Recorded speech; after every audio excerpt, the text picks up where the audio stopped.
Салам, менин атым Бек болсун. А үйдөгүлөр үчүн жөн гана Бекиш. Ал эми досторум үчүн Бека кеттикпи? Бала кезден берки арманым шаарга барып окуш болчу. Азыр мына кыялдар ишке ашып жатат. Апамдын айтуусу боюнча, өмүрдөгү эң кызык күндөр жатаканада өтөт. Жатаканада жашабасаң, студент эмессиң деген эле. Азыр мен чыныгы студентмин десем болчудай.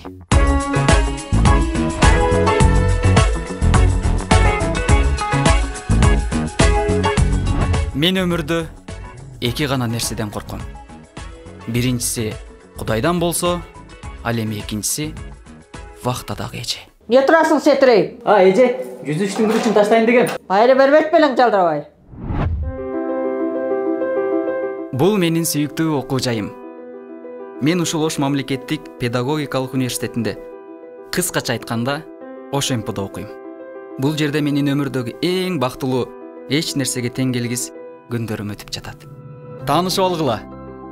Бул биздин айтылуу Т21 группасы. Учурда группалаштар менен бактылуу да, кайгылуу да күндөрдү чогуу баштан өткөрүп жүргөн чагыбыз. Бүгүнкү сабагыбыздын негизги максаты окутуу ишин уюштуруунун негизги формаларынын пайда болушу, өнүгүшү, класстык сабак, сабактын түзүлүшү, типтери. Демек, окуу ишин уюштуруунун негизги формасы бул окуу ишиндеги окуучулардын саны, ушул Гүлнара Муратованын күлгөнүн эч көрө элекмин. Кызык, жашоодо күлсө кереги, же такыр күлбөйбү? Может күлөт. Бек болсун дейм. Эмнени ойлонуп отурасың? Жок эчке, баары жакшы. Уюштуруунун формасы дегенде окуучулардын саны, орду, тартиби жөнүндөгү негизги түшүнүктөрдү айтабыз.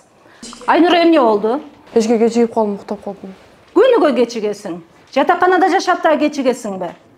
Отур эми, башкалардын да көңүлүн бурбай. Баса, тааныштырганды унутуп калган турбаймынбы? Жатаканага эч бир маршрутка барбагандыктан биздин Айнура күн сайын сабакка кечигип келет. Бул биздин группанын эң акылдуусу. Ботаник, мээси сапсим каттуу иштейт. Ал эми бул тамак десе ичкен ашын жерге кое калган группалашым Айсат. Ааламды сел каптап жатса да, бул группалашыма тамак керек.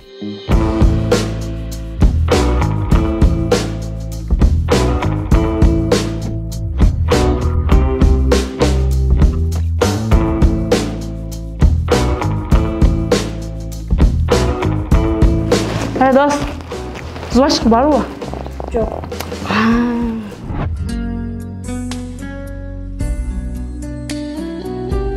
Альберт менен Асел биздин группанын Ромео Жулеттасы. Экөөнүн ортосундагы махабат чыныгы сүйүүбү, же тоок сүйүүбү бизге азырынча белгисиз. Айдан аны болсо айтпай эле коеюн. Түшүндүңөр да.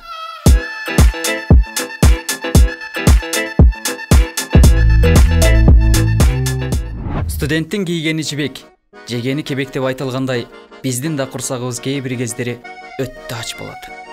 Кээ бир кездери дейм да, дайыма эле го. Бирок тамактоонун көп түрлөрү бар. Мисалы, айылдан посылкасы келгендер. Досым, күндө өткөнгөдөй талата өрбөй өзү эле жеп алачы? Ооба, барып эле бекитип коелучу. Вахтерша эже менен мамилеси вообще жакшылар. Папа. Бала мен ушкай. Колусунда салуу. Кең акчалабы? Мен алып атам, ал балам алыр. Анан атасынын акчасы көптөр. Кстати, вчера мне папа бабки скинул. Может, куда-нибудь поедем? Давай, кеттик на бир жака. Пошли, но тогда в хорошее кафе сходим, может быть. Ну, пошли. Жана жатакананын алдындагы магазинге карыз жаздыргандар. Эже, дагы жазып турумчу. Ай, сен дагы жаздырасыңбы? Качан төлөйсүң? Эже, өлүп кетейин. Стипендиям түшөрү менен келип төлөп кетем, эже. Майлеме. Рахмат чоң, эже. Мен бүгүн досум менен окуу жайдын ашканасынан тамактанам. Бизге эки сосиска, эки самса берип коюңузчу. Бирден салып бересиз, Ооба, менде дагы бар. 3 сом чыгабы? Жүрчү. Мына эже эсептеп аласыз. Чөнтөктөгү эң акыркы акчабызга тамак алып жеп койсок да, зато биз бактылуубуз.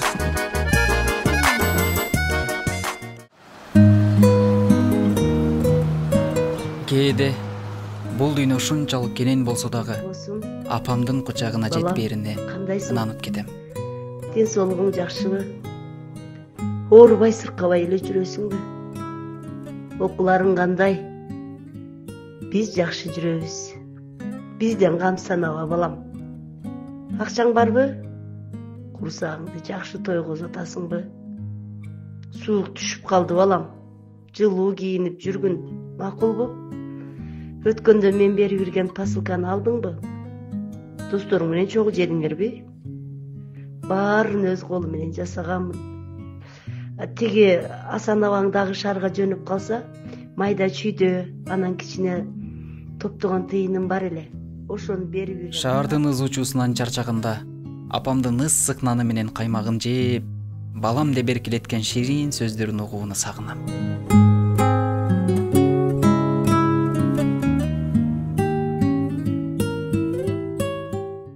Университет билим менен диплом алчу, жаңы чөйрө жана досторду тапчу гана жай эмес. Бул жерден өз сүйүүңдү, болочок жарыңды да табууга болот. Дос, мына костюм кандай жараштыр? Нормально элеби? Тиги Айбектикин алсам, бир аз чоң болуп калды. Нобул жерден келет экен да. Анан бүгүн Айсыл менен жолукпак элем. О, досум, жакшы? Чоң эмес? Жийинде жараштыр, досум. Сен бул костюм менен кычыра барсаң, гүлү жок деле сүйүп калып калсаң да. Охане, кстати, гүл демекчи, гүлгө вообще акча калбады. Баса досум, мен взноско деген акчам бар. Берип турайын ба? Ай, красавчиксың да, давай. Берип турабы ошону, а? Давай.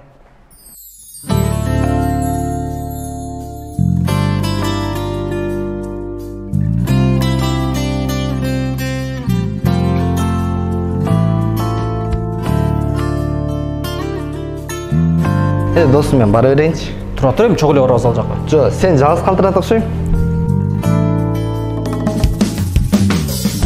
Досуңуз сизге мүмкүнчүлүк түзүп берейин десе да түшүнбөйсүз да. Ошону айтсаң, просто байкабай калыптырмын. Кечирип койчу. Кандайсың анан? Жакшы, сизчи? Бүгүн баралар эрте бүткөн окшойт, э? Ооба, эрте бүттү, үйгө кетип атам. Айтмакчы, бүгүнкү кеч жолугушубузду билесиң да. Ооба, билем. Мен сени дайымкы жолуккан жерден күтөм. Макул.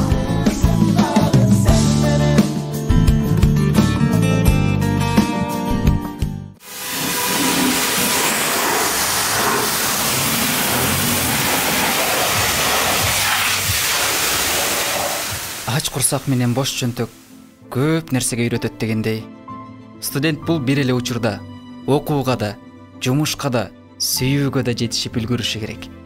Бирок кээде баарына жетишүүгө убакыт жетишсиздей. Акча табууга болгон аракет менен иштеп жатсам да, ичимден сүйүктүүм үчүн шашып жаттым.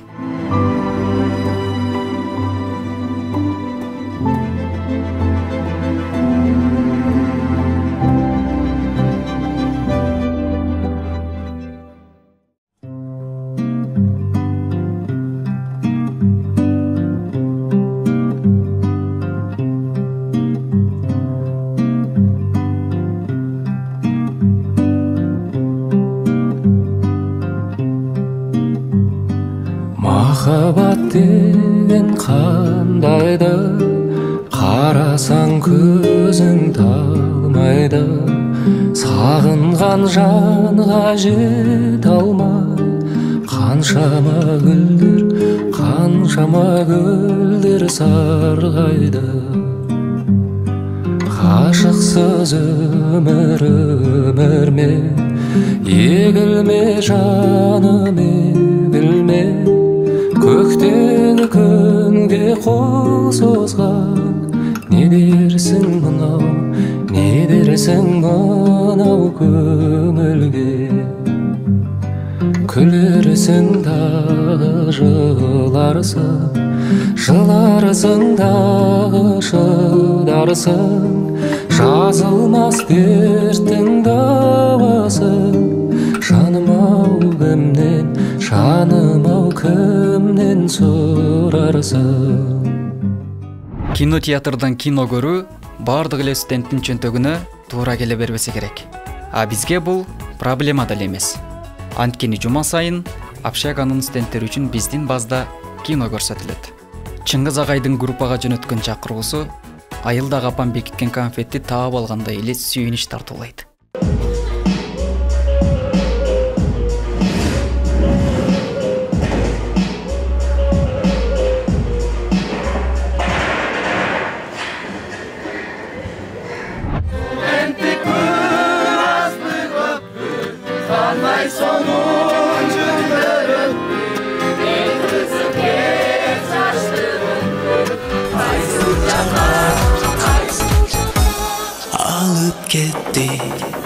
Ар күнү кечинде жатакананын алдында жаштардын концерти коюлат. Бул концерттин өзгөчөлүгү эч кандай даярдыгы жок, жандуу үн менен жасалмасыз жана эң негизгиси бекер. Мындан сырткары кааласаң тоо ойноп, же сүйгөн кызыңа жолугуп, сүйүү сөздөрүңдү арнасаң да болот. Эң башкысы эшик жабылгыча кирип калышыбыз керек. Антпесе асмандагы жылдыздарды санап калышыбыз толугу менен ыктымал.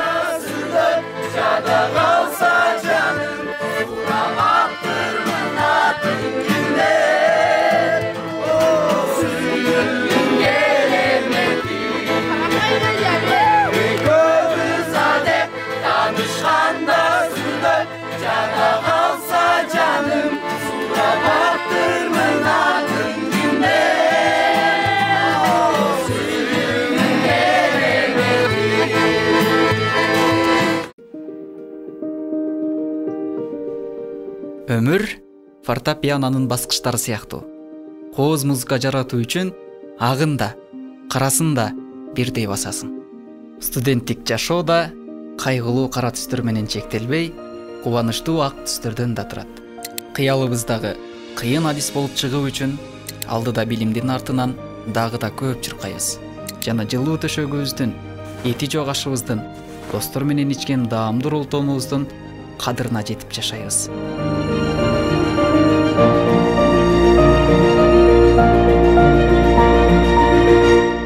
Студент болуу зор бакыт.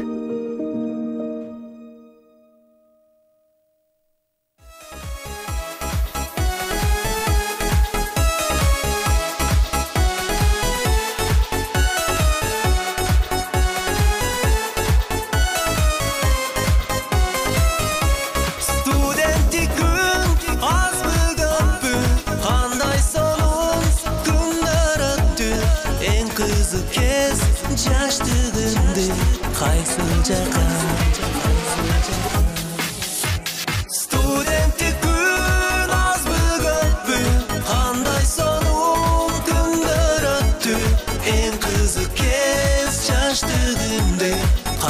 жака